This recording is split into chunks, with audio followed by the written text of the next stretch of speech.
Welcome everybody to 52 Living Ideas. This is our MBTI Weekend. This is our third presentation on MBTI, and I'm looking forward to, making it the best, which is going to be very hard because each of them has been so fantastic.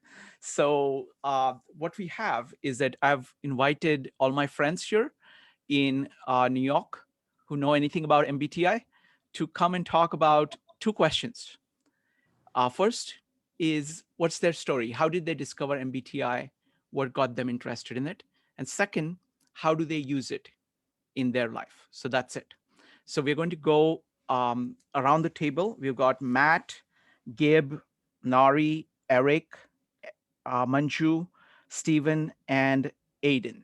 So 1, 2, 3, 4, 5, 6, 7. So you're going to see 7 different perspectives, and they will tell you their type, and and we can go ahead and learn how each of them use it. And then each of the panelists will get to put some questions down for the other panelists. Then we'll open it up for Q&A for everybody. So if you have questions, have them ready. Keep write them down. Then we're going to do breakout rooms so we can talk about this amongst ourselves. And then you get to come back and talk about takeaways. All right. So really looking forward to it. First up is going to be Matt. Matt, welcome. Hey, Shrikant. Thanks for inviting me. Thanks. Thanks for coming. This is I wouldn't do this without you. So tell me, of the people that I know, you kind of use MBTI just as a inbuilt tool.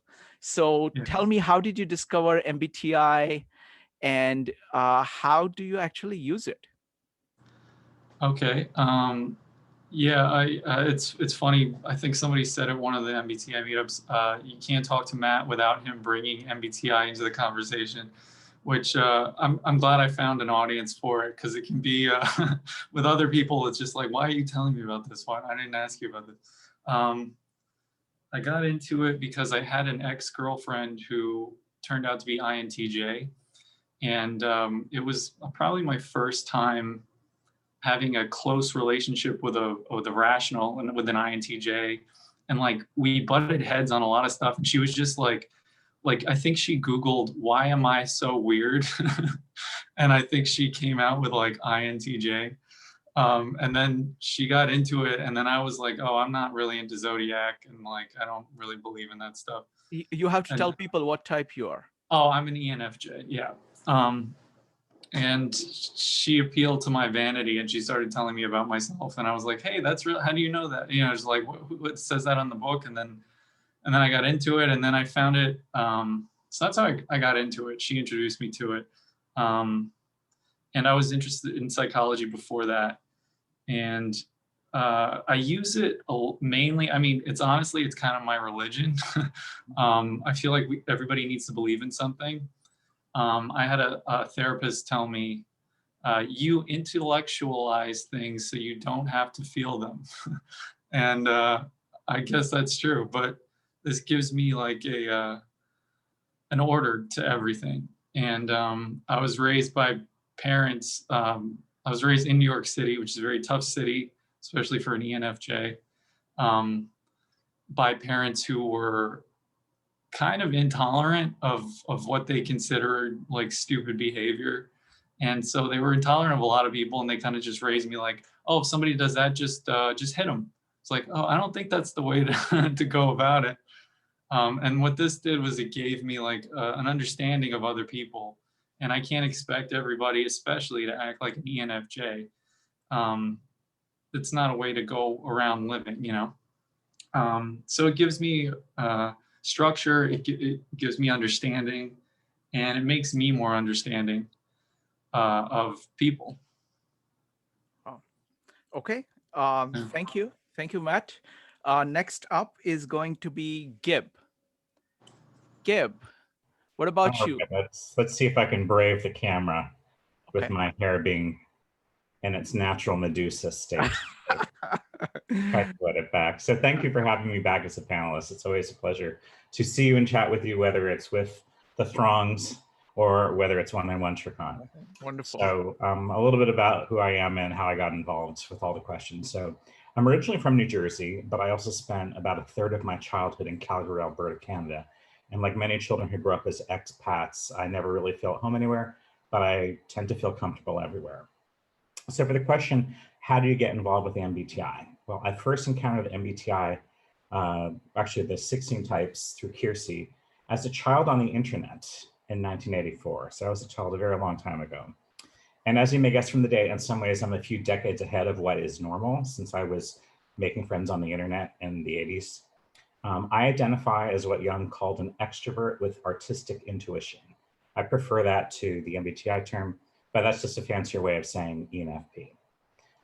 After I knew my type for a few years, in my high school junior AP class, our teacher gave the entire 11th grade English class the Kiersey sorter. So that was sort of, further entree and emphasis with the 16 types. When I was at college, they actually had incoming freshmen take the MBTI to roommate match to find compatible people. It was a total disaster because I chose the international dorm, and my roommate, I don't know how he felt at the MBTI, but all the questions of like, do you smoke? Do you drink? Do you stay out late? Do you get up early? He filled for his parents to approve. And his mastery of English was not very good. So who knows what he made of the MBTI. It was not a match made in heaven. It was more sort of daily adversity. In the 90s, I trained with sort of my lifelong typology mentor, Sheila Davis. She's an undersung typological expert who really focused on connecting a typology of thought. So figures of speech are actually figures of thought in her model, and linking them to the function pairs.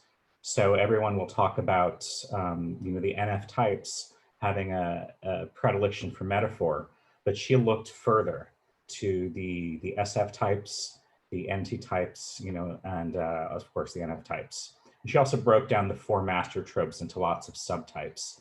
So that was great because I've written songs and I've had a whole part of my life that is all about writing, including today. In 2003, I went through the Linda Barron's qualifying program to administer the MBTI in the professional sphere at work, or shall I say the corporate sphere, because I think Sheila Davis, it was the typological model of figures of thought to the function pairs is also professional.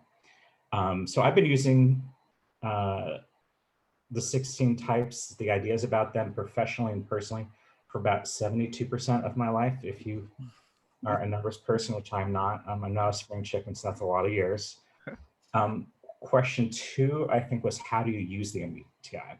So although I went through USC's MFA program for screenwriting and directing, I took a detour taking care of my father for 11 years right after I graduated. And I fell into my day job, my current day job of 20 years, which is in the learning and development and talent development functions within human resources. I'm currently the global head of digital learning and development for a telecommunications company that builds 5G and 10G networks, as well as routers you may even have somewhere in your home.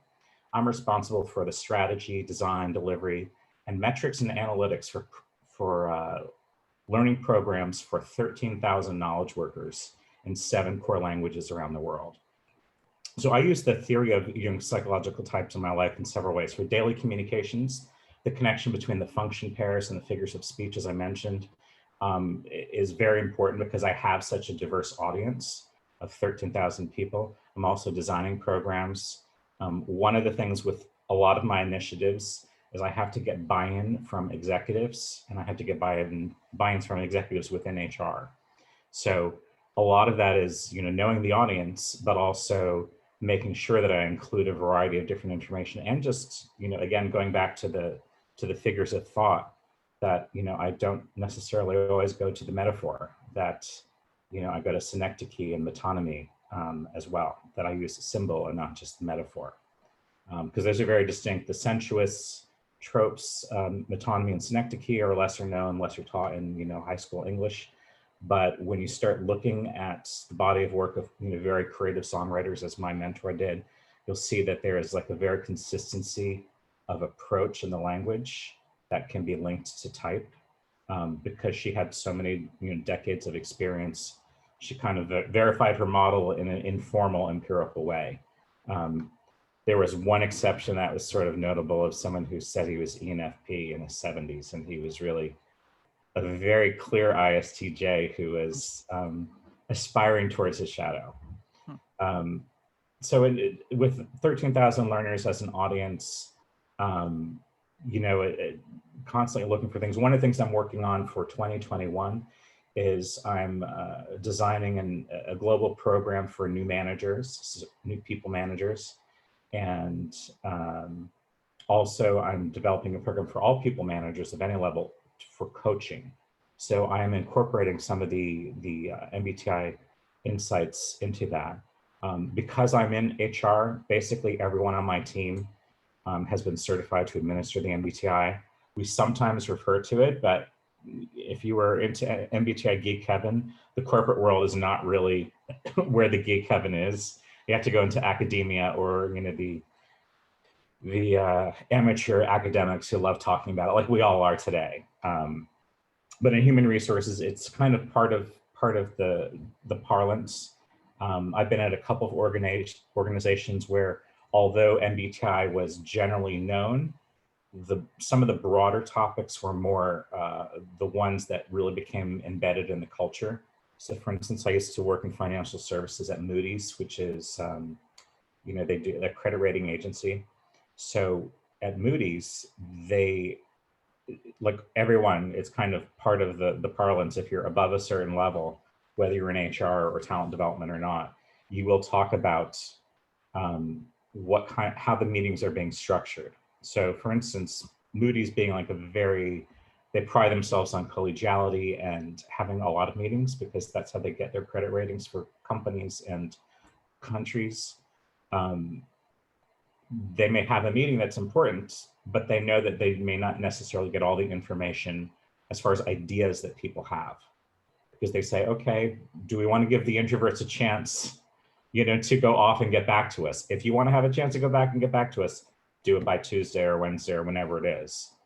When I was at Moody's, they implemented also some of the typology awareness with, if you got a meeting request that didn't have an agenda, you didn't have to accept it.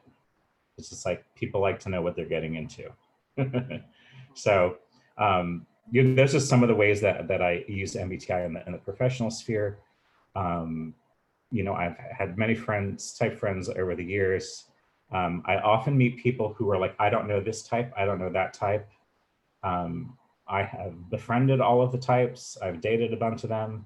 I'll tell you that dating your own type is not necessarily easy. And it's not the typology differences that or the similarities or different development levels that really speak to it at all. It's just, if your dog doesn't like my dog, we aren't going to be dating very long. You know, if you work at night and I work during day, it doesn't really matter that we both identify as ENFP. That said, I tend to have forced a sort of one kind or another on a number of people over the years just to get additional insight when they were willing. So I forced them, but they were willing.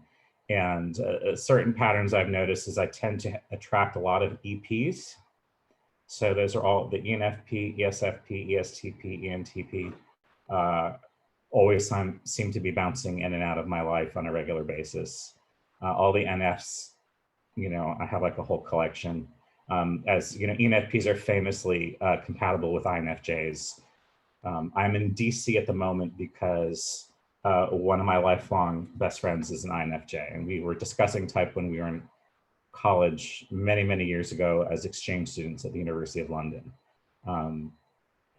Other ways I use type for my self-development, some of it has just been taking some of the ideas, and I don't think all the ideas are really actionable. So I'm a big fan of John Beebe, but I think the way that a lot of people are trying to use and abuse his theory, first from misunderstandings, but also just is not very helpful. But a key idea that has been very helpful to me personally, particularly when I was taking care of my dad for 11 years, is his idea of, it's almost like a Freudian idea of ego-dystonic sides of the functions.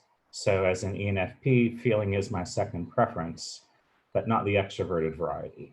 And when I was a caregiver and I had to constantly be taking care of somebody who was losing the capacity for speech, being, you know, kind of present for, you know, rather than guessing, kind of with extroverted intuition, like I was used to, it's like, okay, in these situations, these are things that usually need to happen.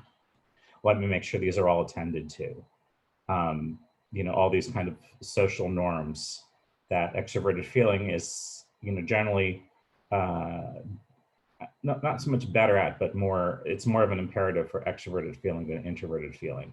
Introverted feeling seems to kind of take or leave some of the outer forms of like, well, I would send a thank you card. You know, it is, I know it's proper to send a thank you card for the present, but like, you killed my dog, so you don't get one. Whereas, you know, somebody with, you know, say extroverted feeling may still send the card. So having those sort of disowned portions of myself has been a very kind of important thing, both in being more compassionate to myself, being more compassionate with others when I realize that they are just coming at, and that's for me one of the great blessings of this theory is just the idea that you may have all the facts about somebody, but you don't have their perspective. That type is part of their perspective. And so I have also had to be on the lookout to protect myself. I'll tell you this one short story. In my last role, you would think it was intuitive feeling heaven because my manager was an INFP, my colleague and best friend was an INFJ, I'm ENFP, and you would think everything would go well. Well, some things went really, really, really well.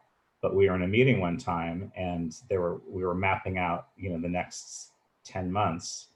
And my boss said, yeah, so that, you know, that should be, everything's fine. I'm like, yeah, what about this one project that is affecting our whole, you know, division, our business line?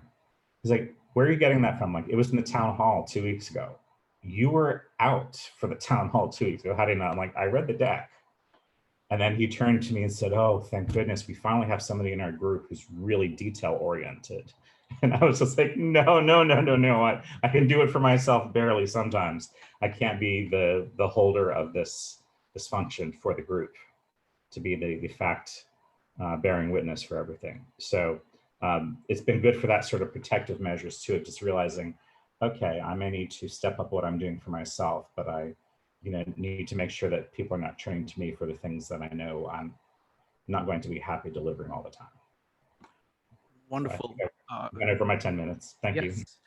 Gib, thank you very much. I mean, I think the kind of the range of what you know and how much reading you've done is quite remarkable. So I always appreciate your, you know, your perspectives on this. So it's going to be, the order now is going to be Nari, Aiden, Manju, Stephen, and Eric.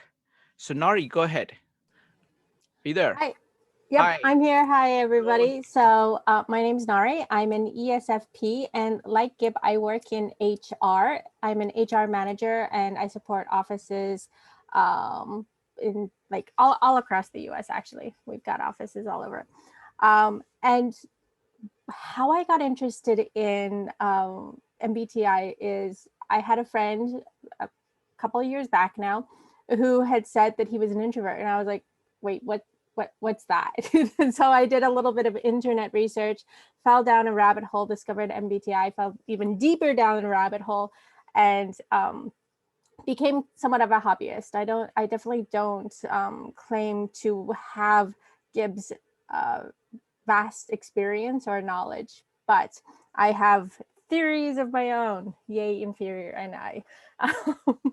How I use it is I use it both personally and professionally. So in my personal life, I do it a lot to kind of increase my own self-awareness about myself, and then also be more compassionate with my friends around me. I did go through a period of time where I was like, why are people doing this? Like, why are they reacting? Like, I had this silly assumption that everybody was kind of looking at the world with, if not the same frame, like a similar frame along the same spectrum as I was.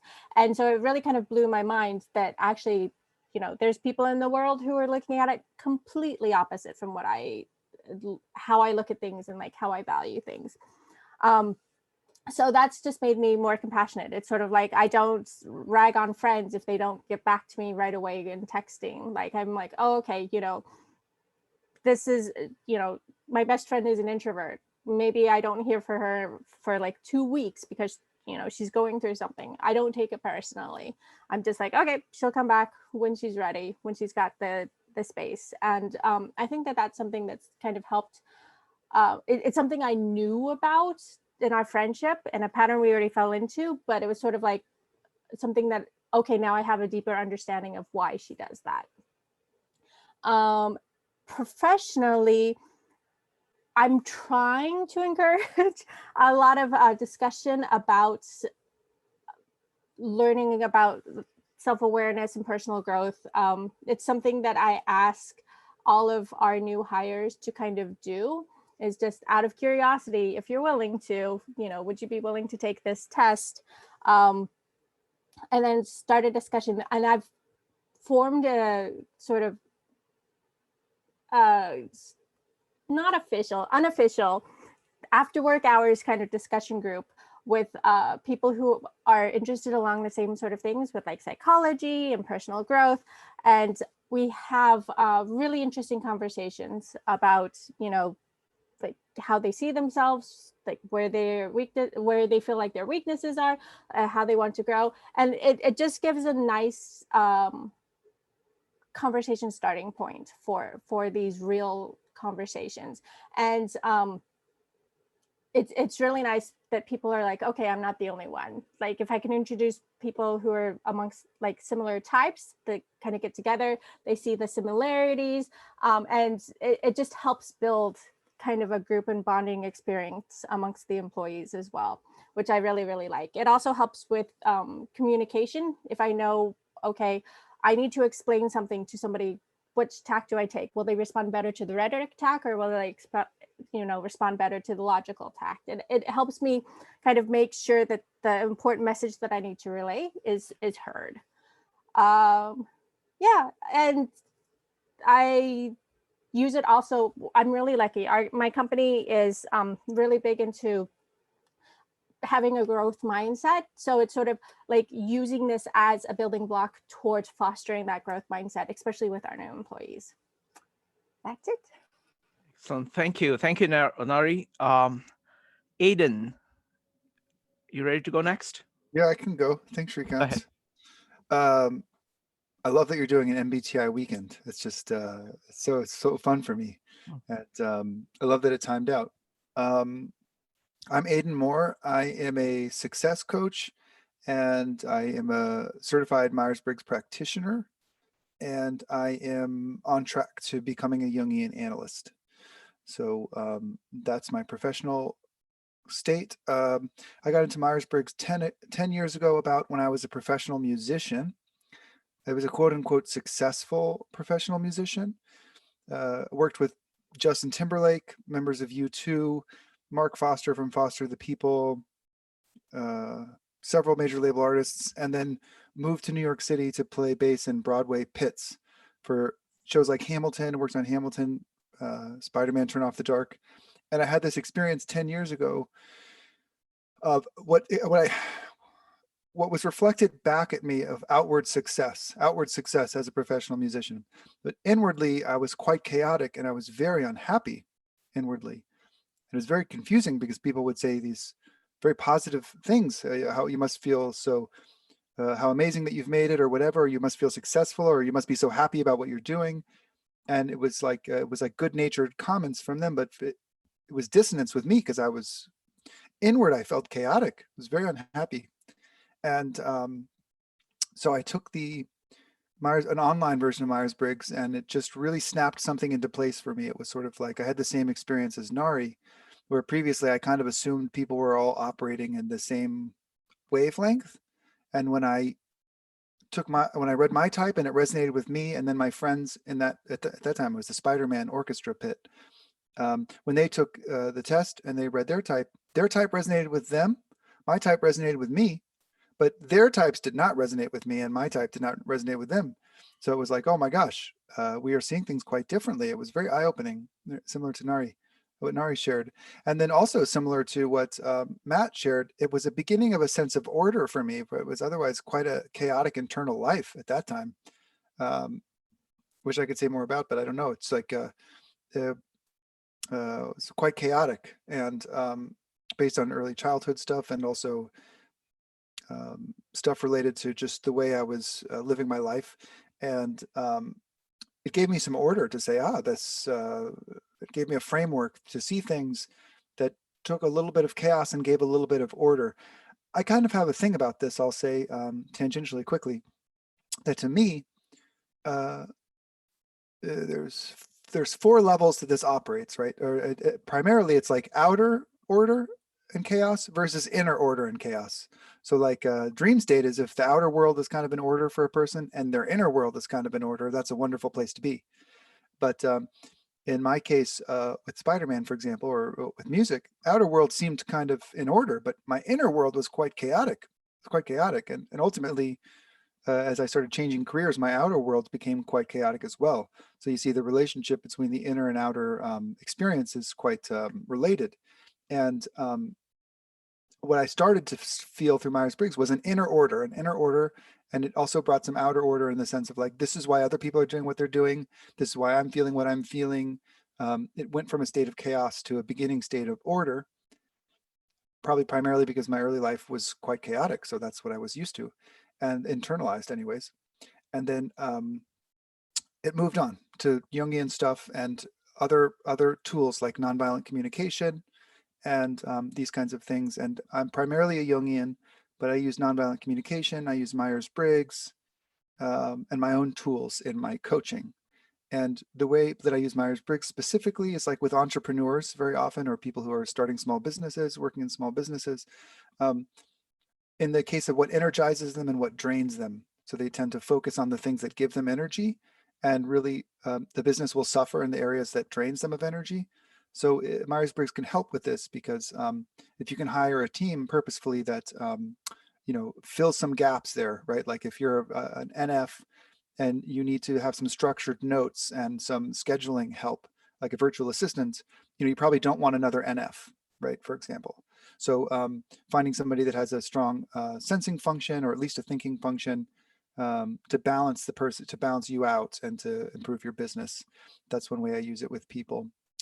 And yeah, thanks for having me last minute, Shrikant. I may duck out before 3, so I'm sorry if I missed some questions, but that's me. No problem. Thank you, Aiden. Appreciate that. Next up is going to be Manju, then Steve, and then Eric. Manju. Yes. Okay, thank you, Shrikant. Okay, so my name is Manju, and I am a therapist. And what brought me to the MBTI initially was many, many moons ago. I was a college graduate, and even though I had my bachelor's under my belt, and I was a psychology major, politics major, history minor, blah, blah, blah, I was still surprisingly pretty clueless about what I wanted to do. And I come from traditional parents. They are immigrants from Nepal, and they are very determined and successful. So basically, what the paradigm that they gave me was, okay, so you can go for an MBA, a JD, or an MD. So look how open-minded we are. Take your pick.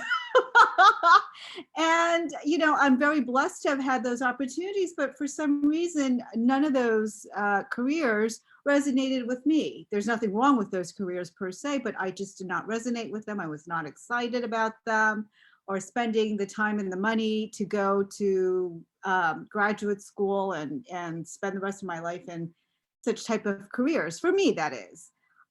So I went to a career counselor, and that's when I learned about the MBTI.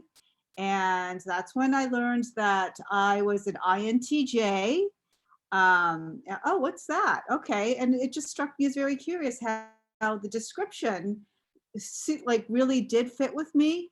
And then I used it, and, still muddling through the confusion of what to do. So then I decided to move forward and get my PhD. And then that kind of just sat in the background in graduate school and in my jobs until I started to realize a pattern that for some reason, as a female INTJ, something just wasn't jiving with me and people. And I really wasn't understanding that. You know, people in my close social orbit would tell me what a nice person I am, what a wonderful person I am. So it's something just, I wasn't understanding it. So that's when I revisited the INTJ. And then things started to click. As a middle-aged woman, I started to join INTJ and broader MBTI and other type of Facebook groups where we would talk and get to learn about one another. I started to go to the MBTI Meetup in New York City. And then I thought, wow, okay, you know, this is starting to really make sense. Actually, let me backtrack a little bit. So I have the experience as a client from career counseling with an MBTI counselor. I'm not sure if she was certified, but she was well versed in it.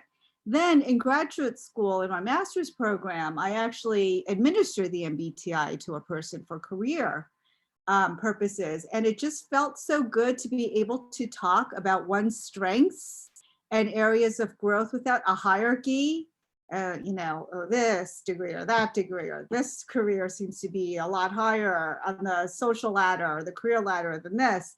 You know, if some people just have certain preferences and strengths, and this is how they may thrive in their careers. And it was, I only had one client like that, but it just seemed like such a relief to be able to be in that position and not use career choice as kind of like a hierarchical thing, basically, factor. Okay, so now I'm going back to when I'm older, after graduate school, and I really start to use the tool really for personal development, basically. As a New York licensed mental health professional, a new thing now is that the psychologists, we are mandated to, after all these years, get more credits for our license. And so I'm thinking about MBTI certification. But how it really serves me well now is just being able to use it as a compass. And I see myself as an INTJ, just kind of orienting myself to other people and the environment. You know, I find myself to be more open to extroverts and not see them as rude or dismissing if they're not making eye contact with me, basically looking around, you know, or if they seem a little more distracted, or if they just kind of blurt out something. I realize that that's just how they relate to the world. And some people just have more energy for the external world than I do, and that's okay. So I think that it's made me a lot more tolerant and accepting of myself also, and of other types. And so that's how I use it today. Wonderful. Thank you. Thank you very much, Manju. Next up is going to be Steve, followed by Eric. Steve. Hey, everybody. How you doing? I'm Steve, and I'm in ENTP. My journey began when I was an undergraduate, and I became an orientation group leader for my university. And we had to all take the MBTI test to find out what our types were to help us interact with each other better during the onboarding process. So I found out I was an INTJ. I read my profile, and it was so accurate that it was kind of creepy. I basically had this feeling where I felt as though someone followed me around for 6 months and then wrote something based off who I was as a person, and then tried to cleverly fool me by writing some random 4 letters in a sequence that I didn't understand. And that was what my profile was. So that aspect of it, the accuracy for who I was at the time, which was an INTJ, really grabbed my attention. But I think, and I want to avoid any negative talk about any of the types, but for me personally as an INTJ, I think I had no interest in any of the other types. I was like, oh, look at me. I'm super smart. You know, I condescend to people I don't find to be intellectually adept.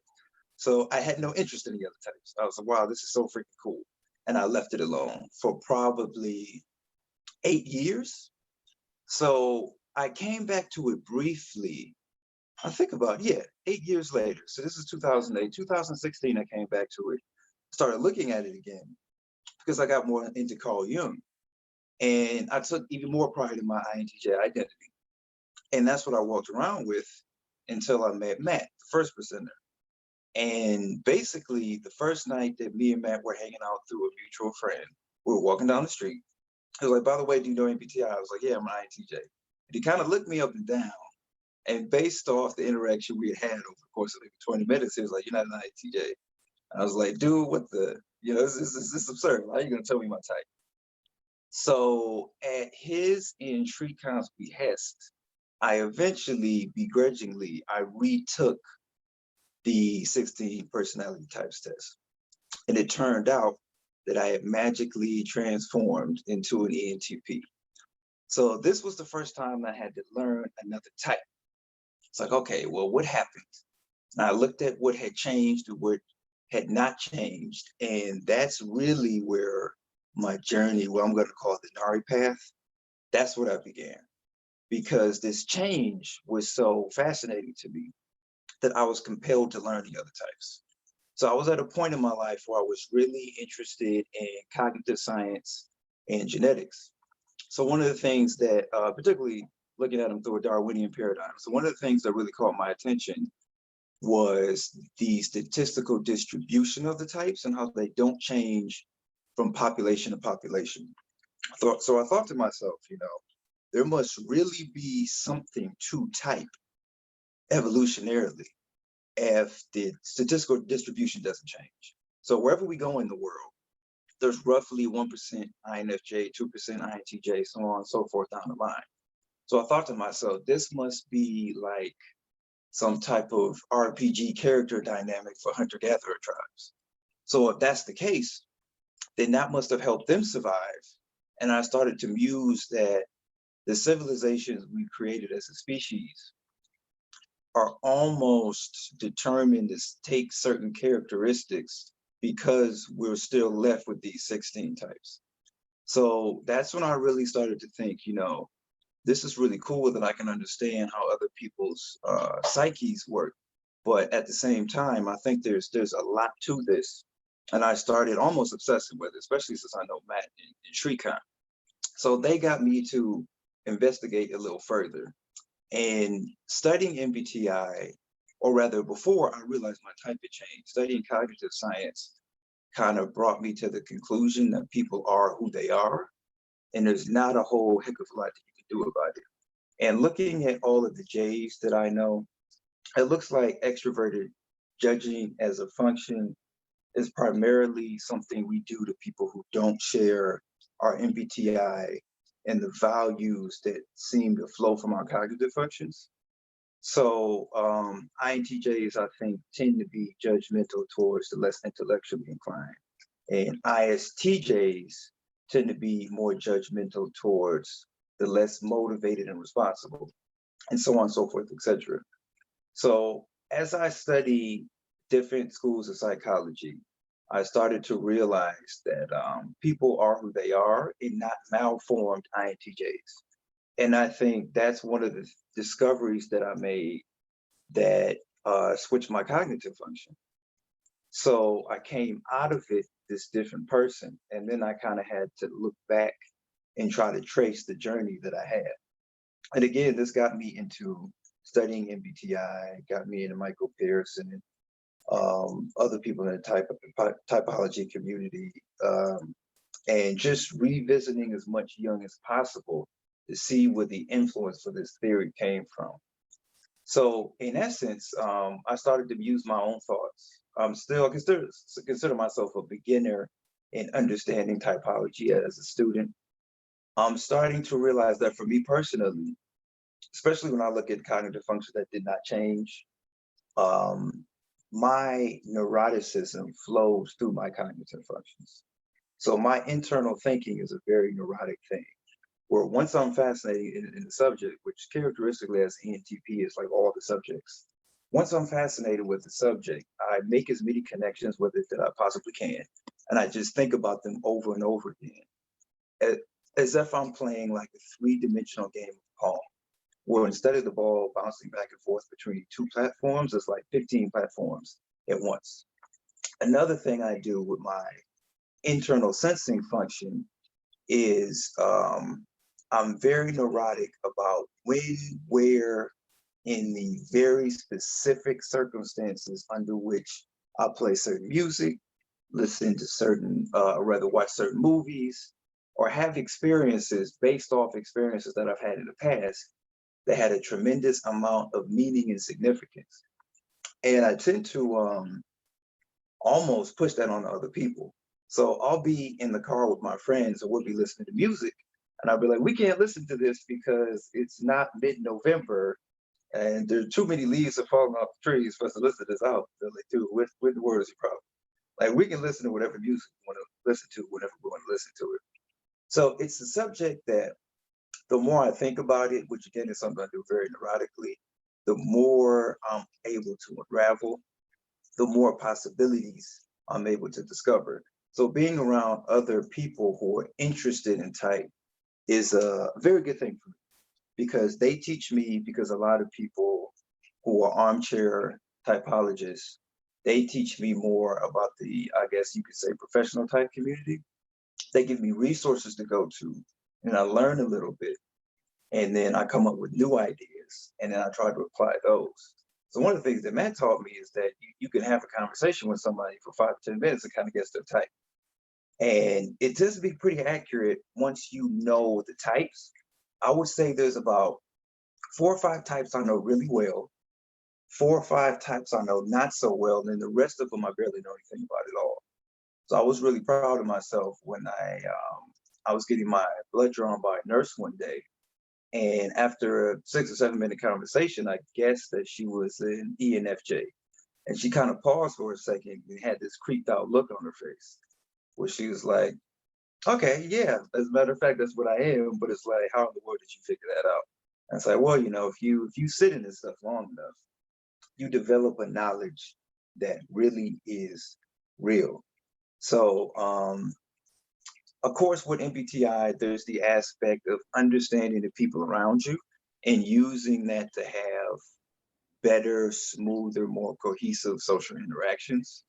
And you can, as was discussed earlier, you can really reach balance when you know how to match cognitive functions. So my girlfriend is an ISFJ, and she motivates me a lot to put together things in my life that I know I need to put together, but I tend to procrastinate on.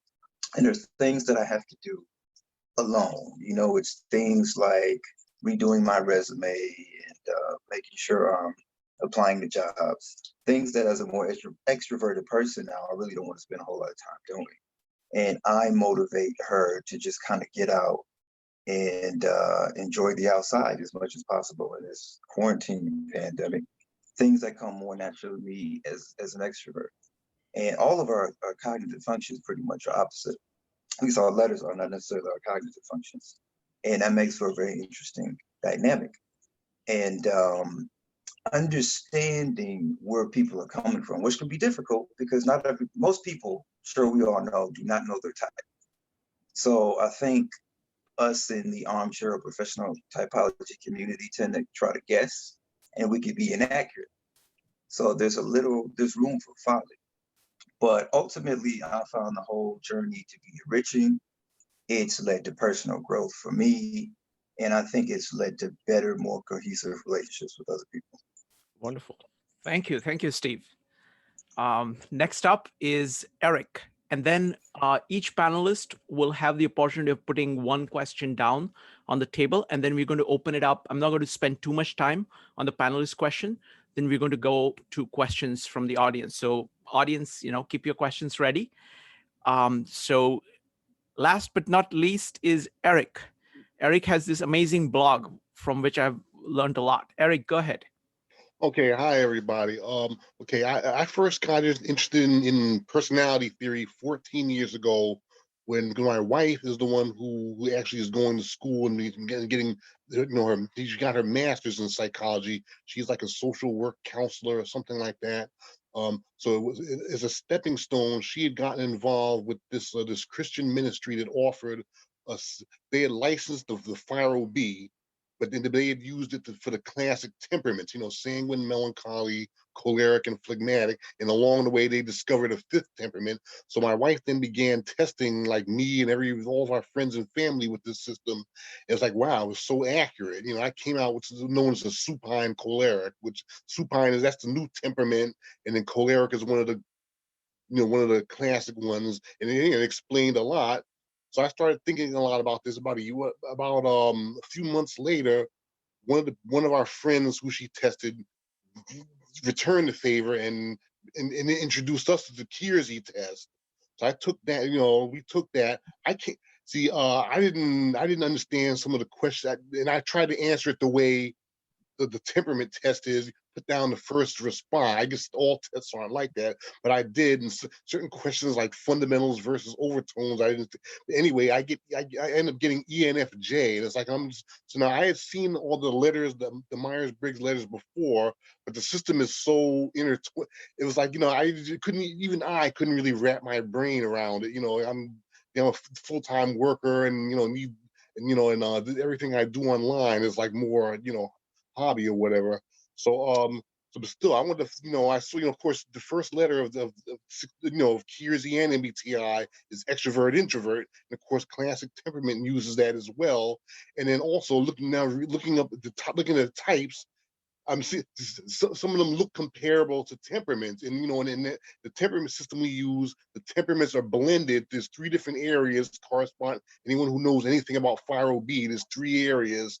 So there's 3 areas in which temperaments can be blended, and so I'm saying I wonder if the types somehow correspond with that.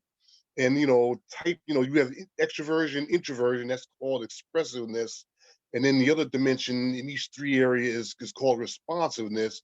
And I was seeing that particularly in the thinking, feeling, and judging, perceiving scales, but I still didn't know how it all fit together. But I came out, so I started going online, joining communities where they discuss it. And eventually when I found out about Linda Barron's interaction styles, which is like another set of groups, in addition to Kiersey's temperaments, that explain, that then it clicked, and it's like that's the social area, and then Kiersey temperament is like one of the other areas, and then looking at the different factors, okay, this is from my type. I still wasn't completely sure, and I figured some kind of extrovert intuitive, but then when I put it together like that, um when I put it together like that, it pointed to INTP. Then when I read INTP profiles in that light, it was like, yeah, that makes sense. So yeah, sorry, so there was something happened. So then that was now what 13 13 years ago, and I just continued. I'm still a full-time worker, and I haven't been able to really use the theory. But however, 8 years ago now, 2012, my wife said, oh, you're so into this. Why, my father had died. We got some death comp money so she said, why don't we both go and get our certification in MBTI? So 8 years ago, December of 2012, we did, and and as I went on, I continued building my websites and everything, and tried to discussing it online. Now I'm on Quora, and I answer people's questions there. I figure that's a productive way of disseminating information, and and I started getting involved in workshops or whatever as much as I could. It's very difficult with the money and the time schedule. When we had BB here a few months ago, I had to make sure to get that. So I haven't been able to I haven't been able to like administer it yet, because because of my schedule, and I can't just take off anytime. I work in New York City Transit, and it's very hard to get time off and everything. But I retire in 5 years. So so I figure so 8 years ago we got our certification, and I'll say let's that's something I can something I can look more into in 5 years when I retire. But otherwise, for now, how I use it is it's just it's very useful information. See, if it's an introverted thinker, it's symmetrical. I know that my whole life I always loved symmetrical things, like you have a square matrix and you have opposites, and then opposites the The diametric opposite, it's like the two negatives cancel out and everything. So now, yeah, I found that, see, temperament works like that. When you have extroversion, introversion, people versus task focus, then you have these four temperaments, and then with moderate scales, phlegmatic became like, it was like the fifth slot. So it was like, wow, that was symmetrical. And then I wanted to figure out how MBTI fit, and I found something that really makes sense. I even discussed it with people, and it found some where people match. I mean, so it's like two angles looking at the same things, looking at personality. That's how Behrens puts forth all the different models she uses, the different lenses she calls them.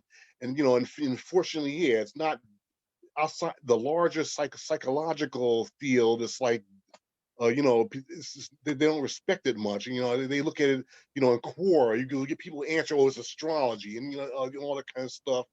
And you know, which, you know, I mean, and like the way I look at it is probably, you know, it's probably, you know, it's just, the theory even this explains why, because science is very sensory. They want empirical evidence, but Jung and Myers, the type concept, are very abstract. And I think there's a lot of empirical support. It's like it makes sense. It explains us, and it fits. But you know, they have, you know, I guess it's like, it's more of an S plus TE perspective. They want something, you know, more official. Now, you know, Nari is trying to do that, and they still are like biased, you know. But you know, so I'd like to continue to try to, you know, popularize and explain it. What my blogs or websites do is try to explain and break things down, the easier way of understanding things. My train of thought. No, that's fine, Eric. So I strongly recommend Eric's blogs. It is Eric TB. What is it? Eric? .info. Yeah, erictb.info. And he's done, you know, he's kind of reviewed literature of the field. He's all these models, and he's all these nice diagrams, which make it come alive. So what I want to do is I want to do the breakout room soon. And what I'm going to do is that I'm going to put each of the panelists in a different breakout room. So you will be with one of these folks, and you can continue asking the questions instead of doing a Q&A over here. We're going to do you can do the Q&A inside the breakout rooms. The panelists will be the moderators. So talk to the panelists, ask them whatever questions that you have. There'll be one panelist. There is one panelist in each of the rooms. But before we do that, I'm going to spend maybe about 10 minutes to give an opportunity for the panelist to put a question down for the other panelists. So does any of the panelists have questions for the other panelists? You can go ahead and type an exclamation mark in the chat, or you can just go ahead. I noticed that Matt has unmuted. Matt, go ahead. Hey, okay, thanks, Shrikant. I actually, this was a conversation. This is Steve brought this up when he was talking. He said his type changed, and then now he's saying that he thinks that maybe they don't change. I don't think they change. I'm curious to get anybody else's opinion on that. All right. Anybody who wants to respond, just go ahead and unmute yourself, and you can start talking. Nari. I'm along the same sort of thought, which is I think that your cognitive preferences are what you're born with, but you can kind of develop and strengthen them as you get older and like focus on them. So I think that they're not stagnant, but they are sort of ingrained in who we are. MP. So that's been a great debate in MBTI meetup groups. From what I understand, I don't think that one can really take their MBTI type too strongly until they're about 25, even 30, when we reach adulthood, although there are MBTI types for younger people as well. I don't think that the general type changes. In college, I was an INTJ / INTP, but I think it's just because of where I was in my life at that point. I do think that the weights of our types, as Nari had said, can change depending on what we're going through in our life stage. Although, if something major has happened, and if there's a change in the actual MBTI, then I think something can change, but I don't think you turn into a totally different type. Excellent. Next up is Gib. Gib. So in answer to that question, I'll give you two thoughts. One is, if you're talking about somebody changing their type, like they've really validated their type, it looks and feels like that. It's not just their opinion. Other people kind of, can take it on. They've gone through like a discovery process. They validated a type. If somebody were to change their type, it would really be changing a whole bunch of things about the whole way that their mind works. So if you think that we have known people who've gone through drastic changes, how often do you see something where it seems somebody has completely and utterly changed, but they have the same biography? I can't really name, I've heard of people going through PTSD or something or having a brain issue, but that's the only thing I have in my personal experience or that I've heard about of somebody having a really drastic change. On the other hand, another thought is Daryl Sharp, who's a Jungian analyst, has a free book all on typology on the internet. You can download it from his site as a PDF. He originally identified as a Jungian typologist. He knew his stuff as ISTJ, and I think he identifies now as something like INFP. So, but it's interesting, even there, he didn't become an extrovert or go from extroversion to introversion. There was some core part of his psyche that remained completely untouched. So food for thought. Thank you. Thank you, Gib. Anybody else wants to add anything? Yes, Eric, go ahead. Yeah, I think it might be explained by the complexes, which I mentioned before. And the ego is the main complex, which holds our dominant function and attitude. The other, 8 possible functions are, held by other complexes, starting with what BB called the caretaker parent, which holds the auxiliary. Really, type is those two. Everything else is really a reflection of those. The archetypes or complexes are sort of reflections of those two, and the functions are as well. And of course, the diagrams that I've made you like. People changing type, it might be more of these other complexes coming up more. I mean, like the shadows, for instance, trauma will bring them up. So yeah, if you see somebody using, and I've seen that where somebody's using like the wrong function, but really what context are they? If they're under a lot of stress, and then especially if someone with PSTD, that may appear to change their their type, but it could be other functions and even other complexes, developing, and even normal development, like the person went from ISTJ to INFP or something like that. Well, the IST, though, if that person's tertiary and inferior developed, and they may seem like that. So I believe it's all about the complexes, and that really explains everything about types changing, and or how we use functions, or what order they what order they should be in, or whatever. Wonderful. So next one is going to be Steve. And if any other panelists have a question that they would like to pose, please have it ready. Steve, you're next. For sure. I'll address a little bit briefly, and then I'll introduce a new question. So a little controversially, I was INTJ, became ENTP. I think that I like Nari's position that you kind of have almost an intrinsic neuropsychological MBTI, because from time to time, I kind of feel the pull of the INTJ come back. And if I get really, really physically and emotionally exhausted, I behave exactly like my old INTJ self. I'm sure that traumatic events, really psychologically disruptive, obtrusive events could cause MBTI change. I know for me personally, that wasn't the case. What I kind of left out my story was, I lived overseas for a year. I was in China, and when I got back, I realized, I'm from Detroit originally, and I moved to New York for graduate school. I left, went to China, and I came back. And when I came back, I decided that what I was missing was a greater ability to connect with people. And when I think about it, something I always wished I've had, which I'm pretty sure is Matt's position, is that I was kind of turning into an ENTP for a very long time.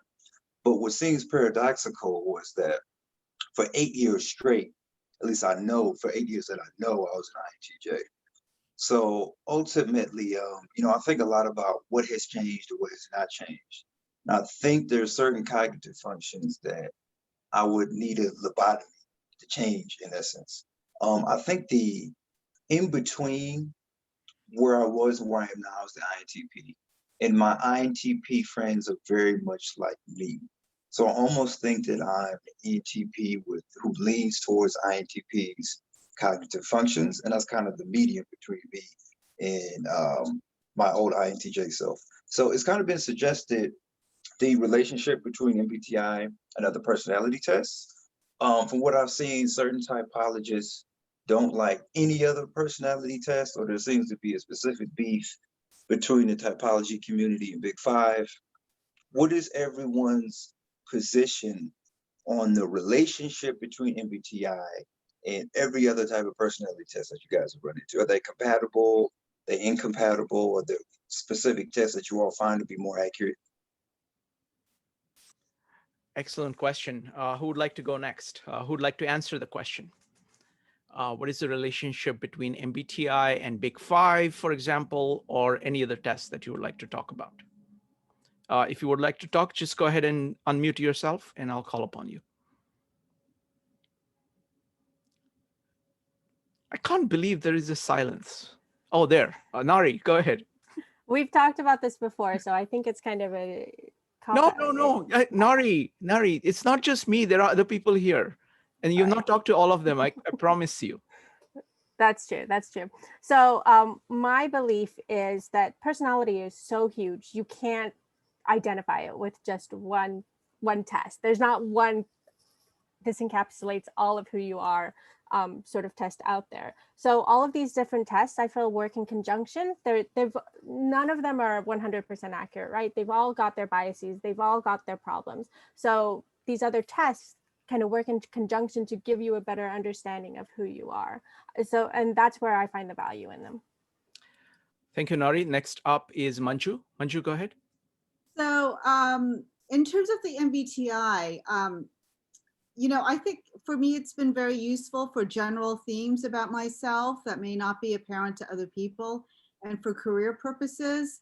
I have found that people kind of characterize general themes of each MBTI type and kind of take it a step farther than it needs to be.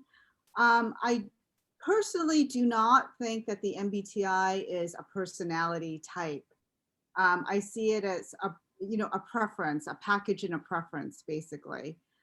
It does not speak to any pathology or anything like that. So I think that it has its limitations and how it can be used. I think that it can still serve one in personal development, but I think it's really important to understand its limitations as well. The question is, which other tests do you find useful and how do they connect to MBTI?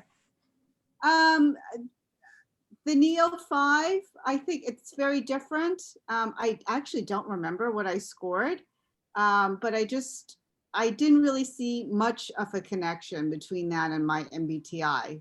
So that's all I really have to say. Got it. All right.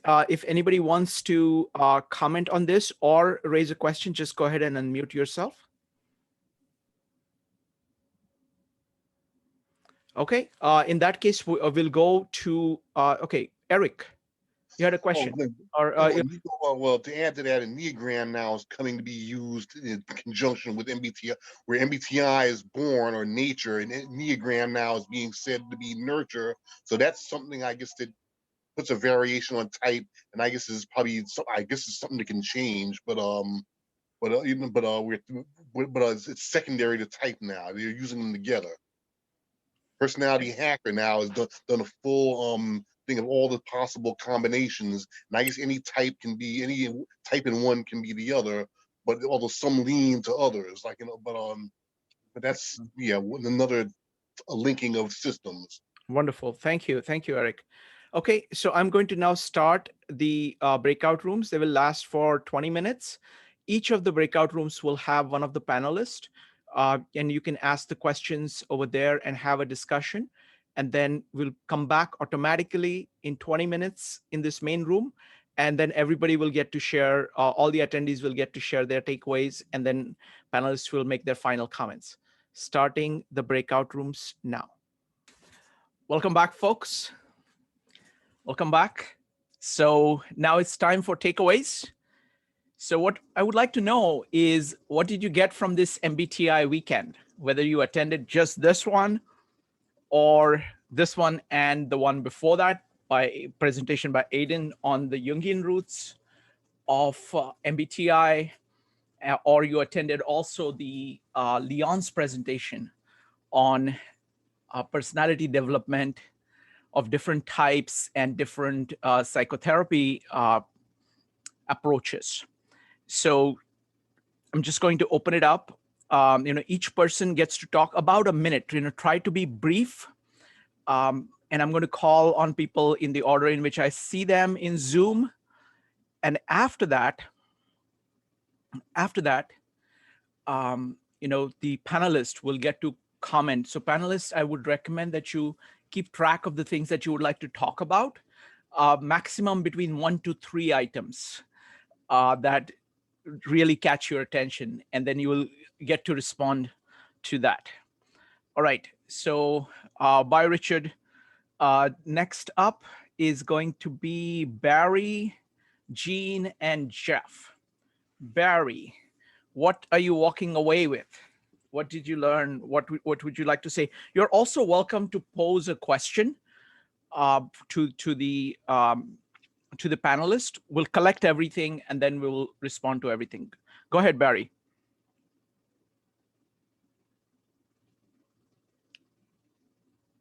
Barry, you need to unmute yourself. All right, I'll go to Jean first and then you can unmute yourself. Jean. There, okay, now Barry, you wouldn't let me unmute. Oh, really? Just a second. Yeah. Wait. Now I am now. I can unmute. Okay. Okay. Sorry about that. Okay, that's fine.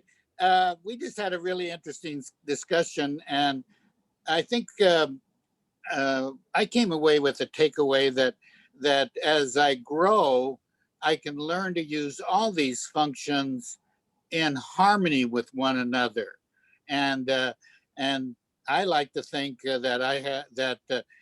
Maybe I learned at an early age to use my intuition as my dominant function, but as I grow, I learned all of these. It's like a car, and you have a passenger, you have 2 people in the back seat, and you learn to work them all together, and then bring more people into the car. And if you don't learn to do that, you tend to drive it off and crash it into a ditch. So that's kind of what I'm going to be talking about Wednesday, is how to use all your functions in harmony with one another, and use your strong ones to support your weak ones. Oh, wonderful. That's going to be on Wednesday. He's going to be talking about superager. How do you remain younger as you grow older? So next up is going to be Jean, Jeff, and Zach. Jean. Yeah, I think the discussion is quite inspiring, because I was asking about this because I have this feeling I don't get along with people with J, because they feel they always judging, and I'm ENTP. So, and also like I feel they try to impose their standard like to other people. So then actually the coach, the person in our room explained everybody is judging, just like the ENTP, they judge internally, so they don't express it openly.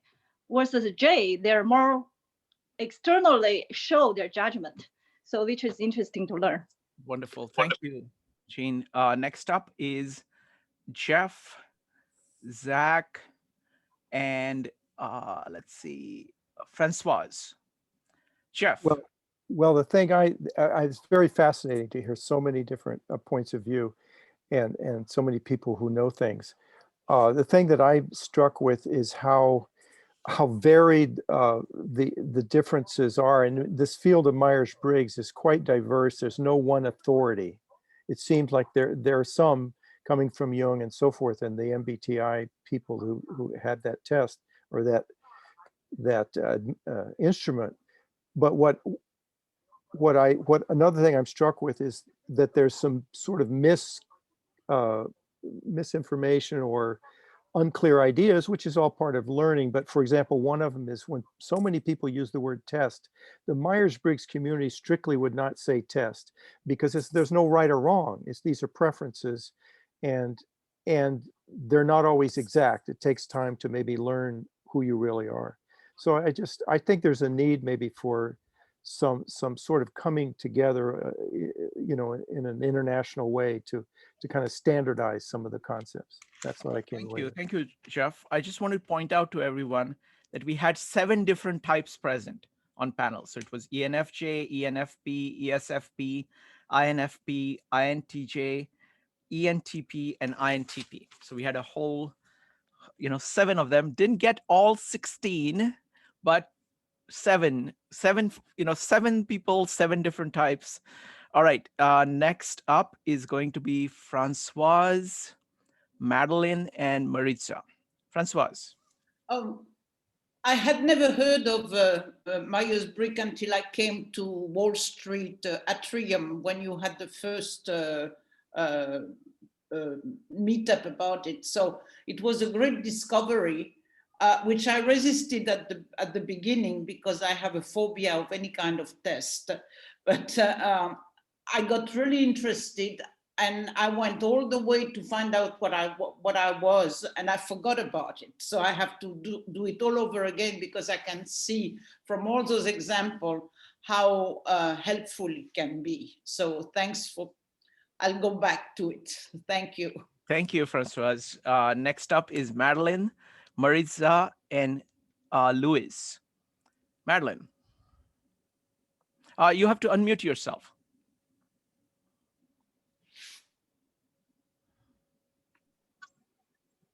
Yes. So sorry. You can hear me now? Yes. Okay. I just wanted to thank you all and say this was an especially enjoyable one for me. I think that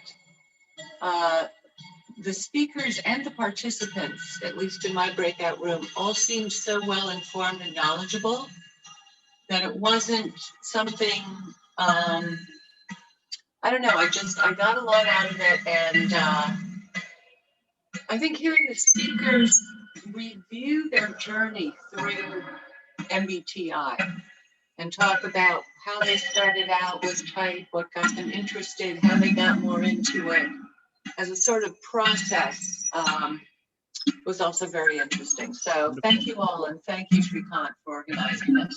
Thank you, Madeline. I have great friends, you know, I have advantage.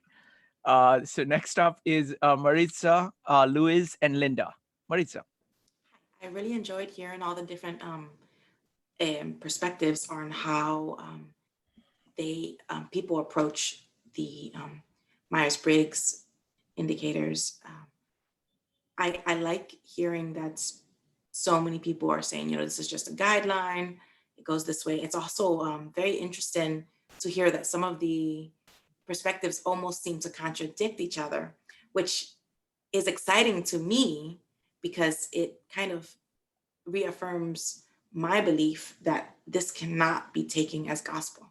This is definitely something that, this is a tool, it's a guiding, but if we just take it and blindly, like, I don't believe we should grab anything and follow it blindly. And so I feel like hearing all the different panelists speak is a great reminder that it's going to be different for everyone. It's going to work in different ways and you can get different types of value from it. And so that was nice to see. Thank you. Thanks, Maritza. Next up is Louis, Linda, and Rachel. Louis, would you like to share? Nope. Okay. Who, me? Yes. I don't know. So many. You mentioned Louise so many times. I'm a bit confused. Sorry. Go ahead. So yeah, my ENTJ brain is just having a hard time with all the topics. It's just too disorganized for me. That's my takeaway from all of this. I'm just having a hard time. The conversation is just goes in so many directions that it hurts my brain. That's wonderful. Thank you. Sorry. Appreciate that. Next up is Linda, Rachel, and Denise. Linda. This is very interesting. I had no idea how widely the Myers-Briggs was used. I appreciate all the panelists, and I can see how much time they've put into investigating this.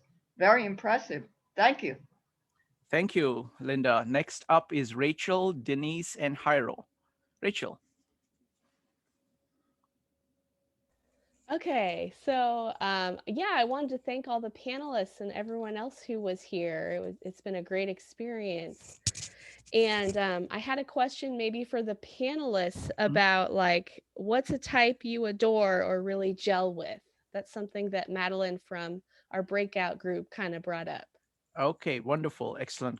We'll put all the questions, so feel free, everybody feel free to add a question after your takeaways. Next up is Denise, Jairo, and Paul. Denise. Thank you, everyone. It was so enjoyable and energizing for me today, and it just warms my heart to see so many people so into this, and that it's still around and alive, because I think it's so valuable. Thank you. Thank you, Denise. Next up is Jairo, Paul, and Kevin. Jairo. Yes, I got a lot out of this retreat on MTBI this weekend, because I've heard of it like in break rooms in different meetups. So I was wondering, what are they talking about? So now I get a little bit of a better idea. And I also have a question for Gibster. He talked, I caught some idea about figures of speech and something about that. Maybe he could give me an example of that. I didn't catch it. We'll do that. Thank you, Jairo. Next up is Paul, Kevin, and Dave. Paul. Yeah, hi everyone. I just wanted to say thank you very much for this event and the weekend in general. It's been fantastic to hear everyone's perspectives and so many interesting questions people have been raising both in the chat and in the breakout rooms as well. It's just wonderful to hear them. You have people like really giving us like a lot of thought, and they're asking questions, sometimes like hard questions, quite challenging. But it's just wonderful to see. So thank you all very much. Thank you, Paul. Next up is Kevin, Dave, and Alicia. Thank you, Swanka. Thank you, fellow panelists. I learned this. I keep a question for what's the 4 element, like a percentage based. I got answer is like left hand, right hand. I got it, this part. And my question is this: let's see, if I take a own task, got a single type, maybe different type of people perceive to myself. Then it's ideally should be one type, or could it be the 2 different? My question. Thank you. Okay, thank you, Kevin. There is another Kevin, Kevin Callahan. Would you like to give your takeaways? Yeah, I was impressed with Steve's real knowledge of this topic, and I felt I need to read more Jung after hearing him talk. With Gib, I was really intrigued about the idea of an ISJ who is aspiring towards his shadow, partly because I'm an ISTJ, and I wasn't quite sure what he meant, but it was explained to me some of the things that might have meant. And then Eric's idea of a possible evolutionary advantage of the different types, I thought was an intriguing idea that I'll have to think more about in the future. Wonderful, wonderful. Thank you, Kevin. And I knew that this was actually Steve's idea to do the panel. And I know that Steve has had the least experience with MBTI of all the other people. But I know that he's able to kind of do a deep dive. So I knew that he would be able to do a great job. And he knows Jung, and Jung is the base of all of this anyway. So if you know Jung, then you have a unfair advantage. So next up is Dave, Alicia, and Cheryl. Dave. Thanks, Shrikant, and thanks, panel, for a very interesting discussion. I'm so glad it sounded like this thing is getting used. I first ran into Myers-Briggs 20 years ago, and skills inventories and interest inventories about the same time. Where 50 years ago, when I got out of this cookie cutter education system, I had no idea what to do. So I became an engineer, and I think I was a pretty good engineer. But if I would have started off as a psychologist, I think I would have had a much more rewarding career. I had a lot more fun and might have helped a few more people. So like I said, I just encourage us to learn more about ourselves. But anyway, thanks again for the 52 living ideas, Shrikant. Bye. Thank you, Dave. Appreciate that. Next up is Alicia, Cheryl, and Bob. Alicia? Hi, Shrikant. Thank you so much for this weekend, and thank you all panelists. It was mind-blowingly fascinating and cathartic, just very invaluable, especially for an ENTJ who is kind of new to personalities and kind of understanding that everyone has a certain way of thinking. And so it's really helped me understand a lot about my development, and hearing others' stories and how it affected their personality was just incredible. So thank you so much for this weekend. It was amazing. Oh, thank you very much. It was wonderful. Thank you. Next up is Cheryl, Bob, and Zach. Cheryl. Yeah, hi. Thank you for leading this. I like the organization of it. What I really appreciated is being able to hear from, several samples. When we have a more interpersonal discussion, there's something that's a little bit more concrete with it that I can attach to the theory. And even though I love theory, it gets to a point where I really do kind of crave having real examples that I can sort of collect and add to that framework. So I really appreciate everybody who shared about themselves, about the cognitive functions, about how they experience the world. Thank you to everybody who participated. Thank you, Cheryl. Next up is Bob, Zach, and Brian. Bob? As an INTP, I love to think about stuff, and this Myers-Briggs is certainly food for thought. I have to apologize to anybody who finds this complicated, because it is. There are ways to think about it, I suppose, that can simplify things. I really enjoyed these today. And I hope there will be some, some more MBTI meetings. Maybe twist the topic a little bit. And thank you. Thank you very much, Bob. Next up is Zach, Brian, and Ashley. Zach. Yeah, thanks everyone for being here in the panelists. I honestly don't know that much about Myers-Briggs. This is really the first seminar I've been to on this topic, and yeah, it was very eye-opening. That's I'm a lot more interested now in finding out what my own personality type is, and trying to see how it can influence others, and sort of just my choices career-wise, and I think it was very eye-opening. So with that, I'll pass. Thank you. Thank you, Zach. Next up is Brian, Ashley, and Feivu. Brian? Okay, 30 years ago, I worked for a Japanese company, and they introduced this as one of the development schemes for their management teams, with a view to them taking it onto their teams. Having worked for them for a few years more, I started working in Europe, and I never heard of it again. So this really was the first time it ever came back into my my knowledge, and I really appreciate these last 3 sessions. Thank you very much. Thank you, Brian. Next up is Ashley, Feivu, and Andy. Ashley. Okay, next up is Feivu, Andy, and Anna.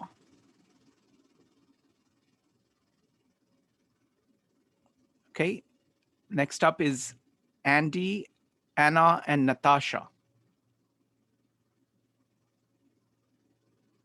All right, let me see. Is there anybody else? So let me see. Mike, Julie, and Robin. Mike.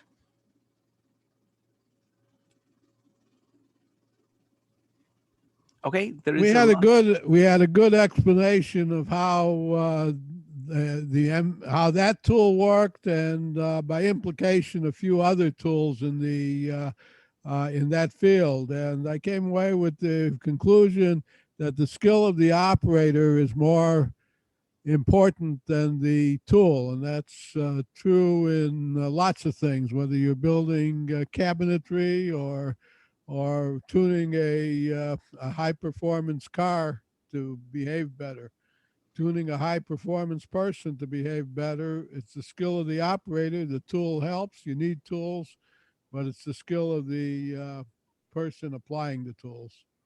And I'll yield the balance of my time once again. Gratefully accepted. Next up, anybody who wants to share their takeaways, you can, at this point, you can go ahead and put an exclamation mark. Otherwise, I'm going to start the next phase. Robin, go ahead. Yeah, I've been using typology professionally for over 25 years and have always encountered a lot of misinformation, particularly on the internet where there's a lot of armchair psychologists. It's been gratifying during these sessions to this evening, my time anyway, to see that there's been a lot of people explaining MBTI and Jung's theory the way it's meant to be. In particular, talking about how the MBTI is not set in stone, that it's an indicator only, and also talking about how Jung's theory is flexible and is qualitative, not quantitative. And one of the analogies I like to use about the cognitive processes is that it's like handedness. I can say that I'm right-handed, but that doesn't mean that my left hand is useless and just hangs by my side. It's there and available for use. And it also means too that there's no such thing as a continuum between the processes. So you can't say that I'm halfway between thinking and feeling. That doesn't make sense. That'd be like saying, well, my left hand and my right hand are fused together in the middle as a single hand. That doesn't work.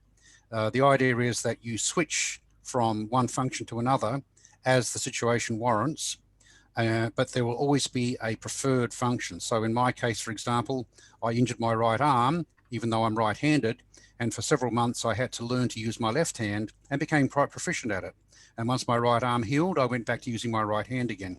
So the same thing happens with our cognitive functions, that when something happens in our life that requires the use of a different function, we can call upon it. We may not be very good at it, but we can eventually learn proficiency with it. And as we age, as we mature, as we individuate, we can become more proficient and eventually call upon those functions as needed as our life progresses. I think that's enough for now. Robin, let me ask you one question. Clearly you're knowledgeable about how did you get into MBTI and what does it do for you? In the early 1990s, I was working for a company that did a massive layoff, and they put a whole bunch of us through an outplacement agency, and the outplacement agency used the MBTI to help us select our next career. I became very fascinated by the MBTI, and I signed up for a qualifying program with Margaret Hartzler in Australia, and eventually became the secretary of the Association for Psychological Type in South Australia. And then when I moved to Los Angeles about 22 years ago, I became the president of the Los Angeles chapter of the APT. Started using, in Australia, I used type professionally at my workplace, doing weekend workshops for team building and leadership. And when I moved to the United States, I continued doing the same thing, doing corporate workshops for corporate clients mainly, and presented on typology topics at various international conferences in Australia and the US and the UK and so on. And so I use it professionally, mainly in a corporate setting. In a personal setting, I find it extremely valuable and useful for relationships, whether they be romantic relationships, familial relationships, community relationships, work relationships, and so on. As a consultant in the information technology industry, I find that understanding typological differences is very handy when I go into a customer's site and they want to talk to me about issues that they've got. I can fairly quickly tune in to their particular typological preferences and accommodate them by shifting my language and altering my stance so that I can work with them. Now, I've heard other people mention Linda Berrin's program. I've also been through Linda's InterStrength training, so I'm also qualified to use interaction styles and temperament theory. And those, in conjunction with Jung's cognitive processes, form a wonderful triangulation approach to understanding how people operate. Excellent. Thank you very much, Robin. Really appreciate that. Next up is Kimberly. Yes, so Shrikant, I just want to thank you for organizing this. It was just wonderful. All the panelists were just so great. And we had given our session, and I liked his discernment of the J and the P. And then the last thing is, this thing I noticed is when it comes to the Myers-Briggs, I mean, maybe it's other assessment instruments too, but everybody's so passionate and emotional about it. I felt like I was watching ping pong. Going back and forth, it's like ping pong. So thank you very much. I appreciate it. Wonderful. All right, so now let's go to the next stage. There was one specific question for Gib, and I'm also very curious about that. And that was about the figures of speech.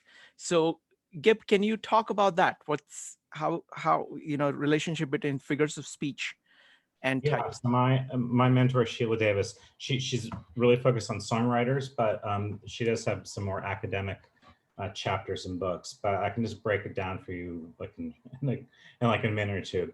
So each of the function pairs has a preferred figure of speech, which is really a figure of thought.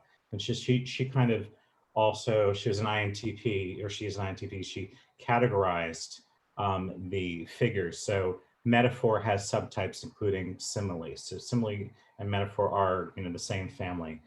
So the four figures of thought that she identified and linked to the middle two letters of the MBTI, if you're newer to this, is if you have NF in your type code, metaphor is the preferred mode of figurative thinking. So shall I compare thee to a summer's day? That's a metaphor. As a dear friend of mine once said, Indians wear English like an outfit. That is also, that's a simile, which is a form of metaphor. If you're looking for classic songwriters from the American canon who represent metaphor, they write it in every single song over and over and over again. In addition to the other tropes, Oscar Hammerstein II, the author behind Oklahoma, Sound of Music, all of his songs have a lot of metaphor in them. Moving to the SFs, the sensate feeling types, those four types with that function pair, they use metonymy, which is a substitutive form of representation. So that includes symbol and allegory. So some of the stuff you'll hear every day is the White House today said blah. The White House did not open its mouth and start speaking literally. There was something else happening. It's not a metaphor. And a metaphor, by the way, is a fanciful comparison between disparate realms. So metonymy, on the other hand, is a substitutive form of representation. An example from the canon, you're the top, you're the Louvre Museum. No, you're not literally the museum, the Louvre in France. It's that represents greatness. So if I say you're the top, you're the Louvre Museum, I'm saying that's how awesome you are. And that's a substitution, not a metaphor. So an example from the canon, Cole Porter, all of his works have metonym after metonym and all of the subtypes. Next up for the NTs, they tend to prefer irony. So irony is comparing what is to what could be or what should be. So famous country song the title is Friends in Low Places. So that's an example of a paragram, which is a specific type of pun. So you have the cliche friends in high places. You swap out one word, it's kind of getting this little cognitive dissonance. That's something the NTs kind of do over and over naturally if they are given to figurative speech. Sort of the par excellence example is Stephen Sondheim, but I'll give you warning, he is probably the oldest living classic songwriter, and he has mastered all four tropes, but you'll see an incredible amount of irony in his songs. Last but not least, the STs. So all four ST types, they prefer synecdoche, which is not usually taught in middle school English. Synecdoche is a reductive form of representation. It seems the most literal. So oftentimes when STs are using this figurative language, we don't even recognize that they're doing it, particularly if you're an NF. So it's a reductive form. So it takes a piece of the whole to represent the whole. So cliches in the common parlance that use synecdoche, when the rubber meets the road. Well, it's the whole car is going on the road, but you're just talking about a piece of it. Another example is all hands on deck. No, we did not literally chop everyone's hands and throw them onto the deck of the ship. The hand, is substituting as a reduction for the whole person. So this is like my inferior trope. So I have to reflect back, why didn't I get what they were talking about? Oh, that was synecdoche. It's kind of hard to say if we've never said it before. The classic example from Tien Panelli is Ira Gershwin. So one of the other things you notice with STs when they are being figurative is they love abbreviations. They often will express themselves with contractions. So you have Ira Gershwin's wonderful, marvelous. He's taking these words and just shrinking them, reducing. And so that kind of compact meaning, it's like when I listen to Ira Gershwin, I'm like, okay, I'm working with my inferior function, my inferior trope. So those are the four. The name of the wonderful author is Sheila Davis. She really focuses for songwriters, but she has some academic papers on how these tropes play out in language acquisition and general communication. So that's the Wow. spiel. Wow, Gib, that was a thank you. tour of force. That was a tour of force. That's amazing. And this just makes so much sense. That was fantastic. Yeah, All right. so one of the things that they often get wrong, like all the typologists, they'll say, NFs love to use figurative language. Well, everybody does. All 16 types. It's just which figures are they using?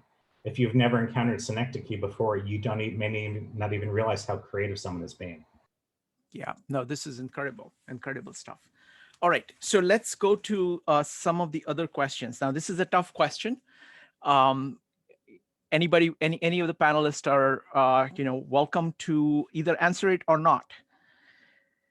So the question is, what types do you adore and why? Does anybody want to take it? Yeah, Nari. You already know my answer, Shrikant. Do you want to share it with everybody? No. Go ahead. I'll let the horse speak through their own mouth. I don't know which figure of speech that is, but go ahead.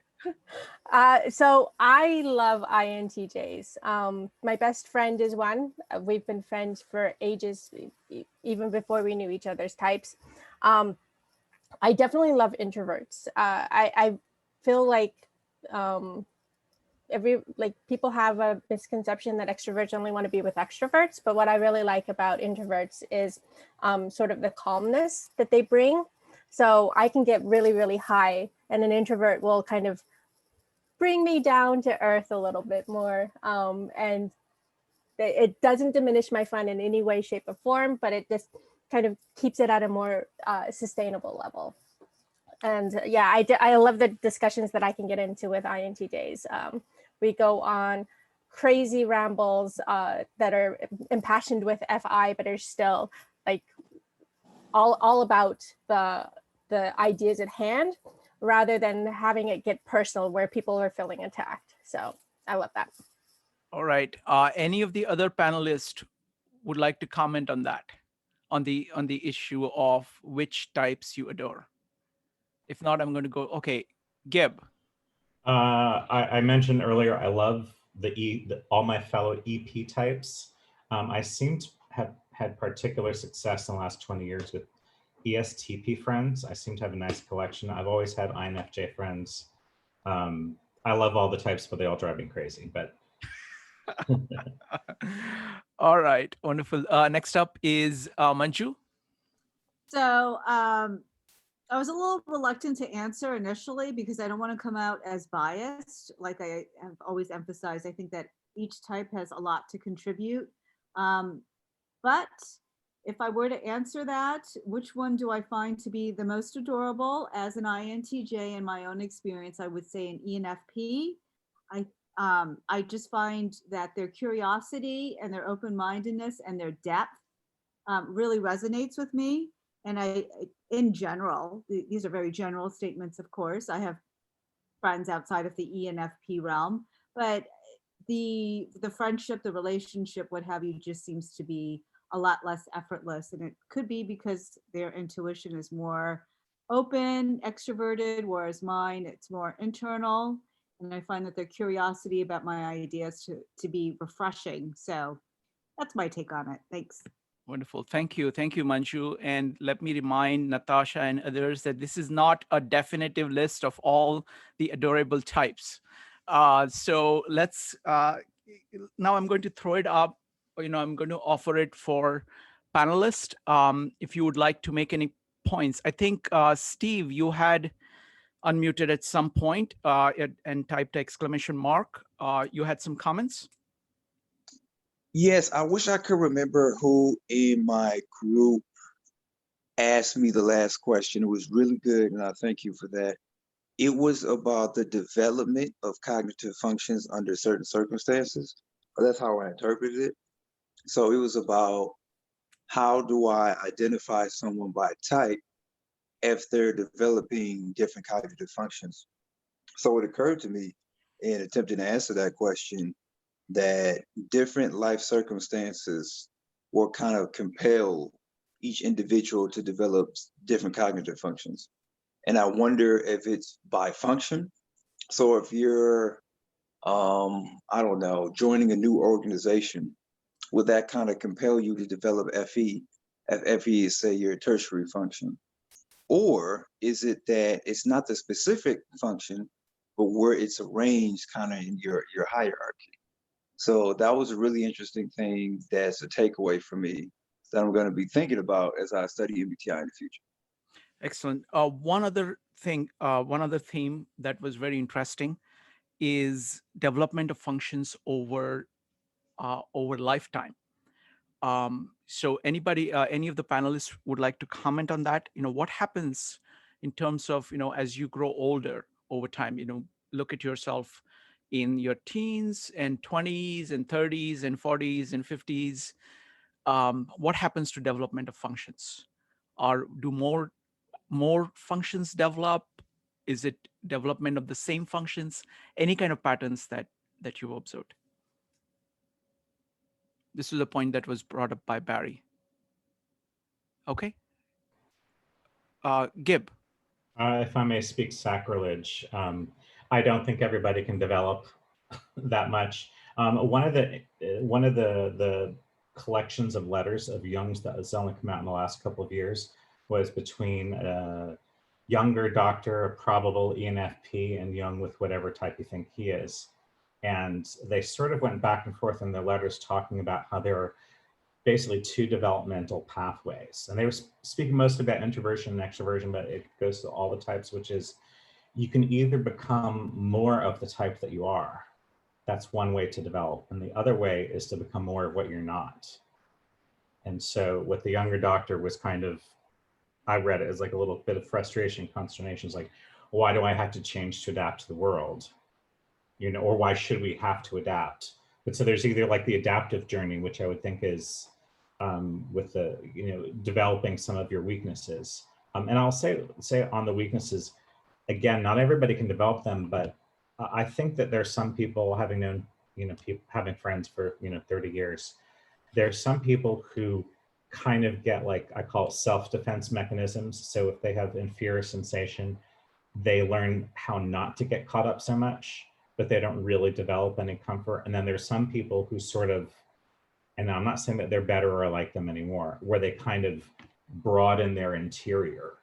And I think even with those who are trying to broaden their interior, there are those who are trying to do it, like say me, and I have friends who have not tried to, just life made it happen.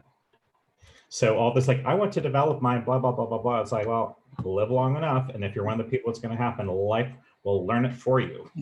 So I kind of think it's not like, oh, I learned all the 4 functions in both attitudes. Now I can go out and get at it. Well, I think simply it's not going to happen for everybody. The way it's going to happen for people who do develop is different, and what the impetus is. You may want to develop it all you want, and you may end up having somebody who has no interest at all, and life happens to them and they've developed. So that's both sacrilegious, but that's my opinion. Excellent. It's always good. So now for closing statements. So we'll go in the reverse order that we started, and you can talk about any takeaways from this entire experience of this, doing this panel or you can talk about any comment that anybody made. So you can take, 2 to 4 minutes to close up. So it'll be Eric, then Steve, Manju, Nari, Gib, and Matt. So Eric, what are your takeaways? Eric, you need to unmute yourself. It's always nice. Yeah, it's always nice to discuss this. This is, in my environment, there aren't a lot of people who discuss this. It's a very heavy S environment, and so I have for years have loved discussing this and like meeting. I used to go to the actual meetups in the park and everything, and it's nice to share information, to hear other people's stories, and to see. Even beyond seeing like on a screen, to see what other people of other types sound like when they talk, but yeah, that's why I've been so into this. It's very useful. It's something it's a concept that appeals to TINE, but but unlike other interests, it's more practical. People will give it a chance. Also, for that last question, I think as far as what develops, I think the first 4 are naturally developed. That gives you access to the basic SNTF, and then once the inferior, it's not about developing all 8, but once the inferior is the bridge to the shadow. I think once you get to that point, then you could you become aware of the opposite attitudes. I mean, but basically, it's the first 4 that develop, and then you're pretty well-rounded. And plus, again, the complexes that come up throughout your life, and then just becoming aware of them and then putting them to better use. Thank you, Eric. Steve, what are your takeaways? So one of the questions I got in the breakout room really got me thinking about one of the reasons why I like Jungian systems is for the kind of geometric representation of certain aspects of the psyche. Yeah. So I prefer the John Beebe kind of the axis with the Jungian archetypes, as opposed to the kind of drop down top bottom list of preferred functions that people have. So that kind of, when I introduce people to cognitive function, I do it that way, which is the way that Shrikant introduced it to me. And the question I was asked, I can't remember what it was specifically, but it made me wonder if there was a relationship between maybe MBTI, cognitive function, Jungian archetype, and the development of each in pursuit of individuation and the integration of the psyche. And what I was saying was that individuation seems like something that isn't achieved, but is rather approached.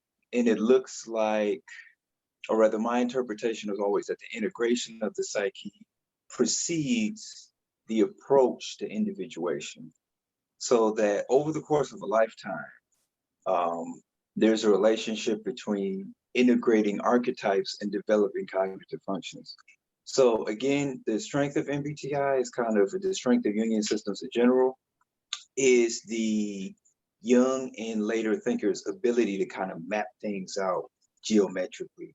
So I kind of wished for something we may never get, which is like a model of what integration looks like. So that's kind of what I'm pursuing is, I mean, again, I don't think I'm going to be the one to do it, but a model of archetypical integration and cognitive function development.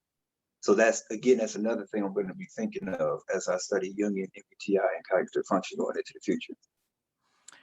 Wow. So I do think that of all the ideas that I've seen in psychology, the idea of self that Jung has and the concept of individuation, of kind of being that full self, is the deepest idea that I know of.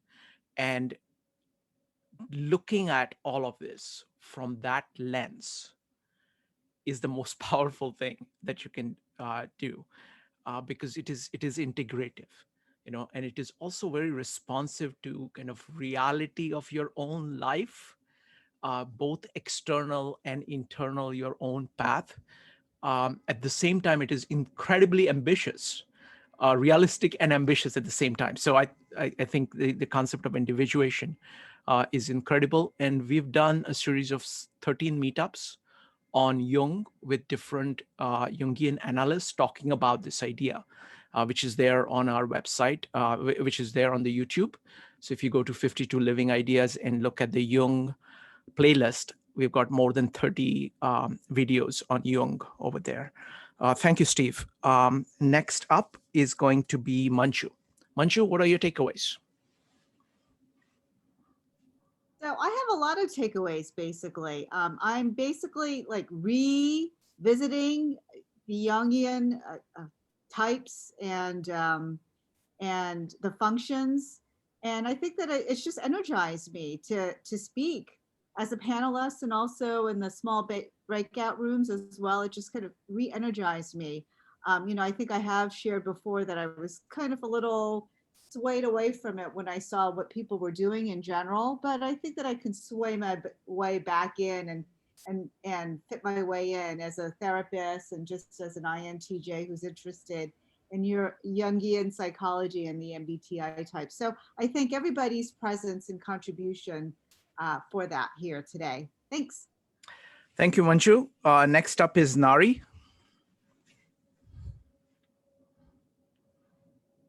Nari, are you there? Yep, I'm muted, sorry.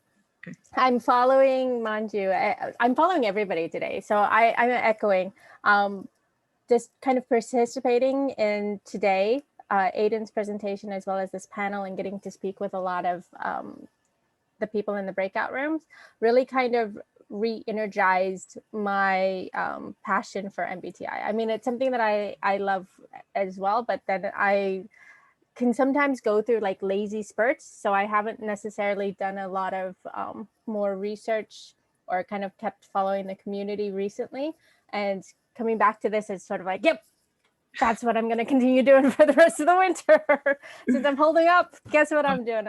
So yeah, I'm going to go back and look at Jung's psychological types. I'm going to, I've bought Dario Nari's book on the magical triangle, and then like looking over Vivi's work as well, and just kind of rewrapping my head around all of them, and just really kind of getting reinvigorated with their passion. Wonderful. No, I think this is very special. I mean, I think that is what is unique about my meetups, and partly that, that's my approach, and that's that's the approach of all my friends who are on the panel, because it's not just about talking about what you know. It is all about listening and trying to figure out what you don't know, and getting excited about pursuing that, and looking at each other of saying, okay, what do you have to, what can I learn from you? What can I give you, and what can I learn from you? So it's the idea of kind of joint exploration. And because we are very complex creatures, and we have all these confirmation biases of just going, or we are creatures of habit and kind of doubling down on everything that we know, many times we're not aware of the narrowness of our views at points. Actually listening to the other person who is very different allows you to actually expand the horizon that you have. So it's just wonderful. Thank you very much, Nari. Next up is Gib. First, it was a pleasure to reconnect with so many of you today. I'm looking forward to the day that we can all go back to Wall Street and see homeless people and have Starbucks together. But one thing that always comes up with a very heterogeneous group, where you have some people who've been involved with type for 25 years, 35 years, 85 years, and some who have known about type since the call began. I think one thing I would kind of like encourage everybody to kind of think about and maybe take on board is that your type doesn't matter. There's so much of online consternation, and even in person at meetups, where it's like, what type am I? Or you're not that type, you're this type. And the idea of typing is like actually kind of to detype. you know, and not to look for why you've been wronged or why you don't get along with somebody, but it's really just kind of, there's like a lot of tools to help us be more compassionate towards each other and towards ourselves. And so if you're in a place where you're really anxious and frustrated that you can't figure out your type, you can kind of skip that part and do the compassion now. And if you have somebody who you are sure is really the wrong type, you know what? The compassion still works no matter what type they are. So I think that was something, knowing type is really great. And I think there's a lot of development tools, but you actually don't even know your right type to be able to develop. Like life will happen anyway. And if you learn about type, I think you can still kind of deepen your understanding of people and humanity, even if you're not sure if you're an INFP or an ESTJ. I think there's so much focus on locking in a type code, which is in the end so unimportant, because it's really only a path towards the compassion, and you can kind of skip the path while you learn about type. So I'd say try to take that idea on board. Well, Gib, it's wonderful to reconnect with you. And it's wonderful that we can do this, even though you're not in New York. And I particularly appreciated the figures of speech, because that's, I think, a really powerful contribution to the thought here, because it's kind of actually showing you the mental makeup. You know, what is it that in language itself, in your sentences itself, do you prefer? So that was great. Thank you. Next up is Matt. Hey, what can I say that hasn't been said, really? It was great to hear the panelists. It was great to see you guys again. It's been a while, like Gib said. Steve, Eric, Nari, like, it's good to see you guys. I feel like I know everything about MBTI, yet I'm always able to pull out something from these things that I didn't know. So I'm sure for all the first timers, it was a learning experience. It was a learning experience for me too. What you just said, Shrikant, about Gib saying how the types communicate. I've read all that stuff, but the way he said it and he extrapolated on what I knew about it already. So that was great. And I expect only that from you, Gib. Yeah, it was great. And I'm thank you for asking me to be a part of it, Shrikant. Thank you. Thank you. And thank you, Steve, for coming up with the idea in the first place. And well, it was just wonderful. Everybody, I just love not only, you know, the panelists, but all the people who participated. You know, the level of questions, level of discussions, takeaways was just amazing. And I look forward to doing this again. Have a nice evening. Bye.